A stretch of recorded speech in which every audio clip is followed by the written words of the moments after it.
A few years back, St. Patrick Hospital in Missoula, Montana was getting ready to build a new emergency department, and they had a preliminary design done, so they asked us to come in and take a look at their current processes in their emergency department to make sure that the design supported the work they were doing.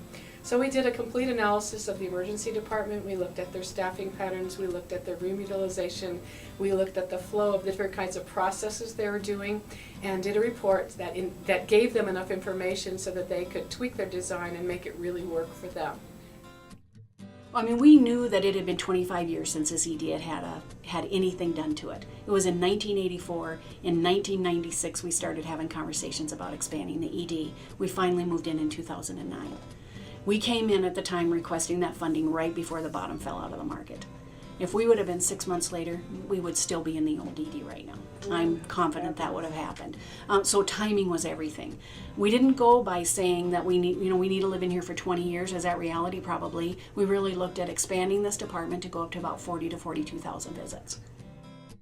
They weren't preparing to have universal use rooms, which would mean that they'd need more rooms instead of less. And so we talked about making each room very much like the other, and then they could move mobile carts in and out depending on what specialty they were going to be taking care of, what kind of a problem the patient had when they came into that room. So they could bring a pediatric cart in, or a geriatric cart in, or a burn cart, or a suture cart, or something like that. So we talked about that, and we also talked about how many rooms they actually needed to support the patient population that they were seeing, and they were able to cut down the number of rooms that they were actually going to be built in that emergency department. Anything can happen in any of our rooms. You can have to do a trauma, chest pain, anything in any room. We have omni-cells in every room that are uniform throughout the department, and so all the same supplies are in the same place, so the nurse knows exactly where to go for anything. And any nurse could go into any room. Someone from a different department could go into that room and know where we have our supplies. And you can do anything, like I said, in any room. But previously we had rooms that were specialized, maybe an orthopedics room or a suturing room, and now we have carts with those types of suturing supplies or orthopedic supplies, and we bring those to the area in which they're needed. The other thing we looked at was the way they did their staffing and their staffing assignments, and talked about doing zone staffing, which made it much more efficient to work as teams.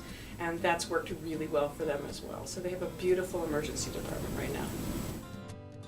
Previously the nursing station was kind of to one side, with the department kind of in an H around that, and now I think of it as a racetrack, really, with the the doctors and the nurses being in the center of the racetrack, and then all the rooms on the perimeter, so that you really can, from any area of that, see the whole department or the majority of the department. And then we also have cameras in certain areas so you can see the parts that aren't immediately visible. And so that allows for just an immediate overview of what's going on in the department as you walk in from any area. From the company's perspective, having someone come in and really trying to understand what our business was, and then make recommendations, and using the experience that the representative provided to us was really amazing. You know, and I think Cindy's heard me say this before, but having Sue Sheehy in our department was huge. We actually had someone in the department that had worked with Sue in California, and you know, knowing what her contribution to emergency nursing is, that led so much credibility to even having her be here for the ED staff, because who doesn't know that she didn't write the book on emergency nursing? And having her sit at a staff meeting and having a conversation with the staff was really amazing. And I think what that did was having the company select the right experts to come in and help a department try and improve their care made a huge difference.